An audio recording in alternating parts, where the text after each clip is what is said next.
শেখ হাসিনা ও রেহেনা পরিবারের ৩৯৪ কোটি টাকা ফ্রিজ। সাবেক প্রধানমন্ত্রী শেখ হাসিনা, তার বোন শেখ রেহেনা, ছেলে সজীব ওয়াজেদ জয় ও মেয়ে সাইমা ওয়াজেদ পুতুলের স্বার্থ সংশ্লিষ্ট ৩১টি ব্যাংক হিসেবের ৩৯৪ কোটি ৬০ লাখ টাকা ফ্রিজ করা হয়েছে।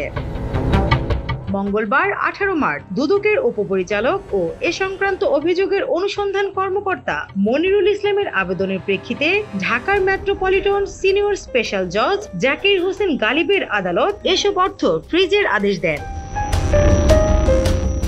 দুদকের মহাপরিচালক মোহাম্মদ আক্তার হোসেন বিষয়টি নিশ্চিত করেছেন। তিনি বলেন, সাবেক প্রধানমন্ত্রী শেখ হাসিনা, তার ছেলে সজীব ওয়াজেদ জয়, তার মেয়ে সাইমা ওয়াজেদ পুতুল, তার ছোট বোন শেখ রেহেনা ও তাদের স্বার্থ সংশ্লিষ্ট ৩১টি ব্যাংক হিসেবের ৩৯৪ কোটি ৬০ লাখ ৭৩ হাজার টাকা অবরুদ্ধ করা হয়েছে।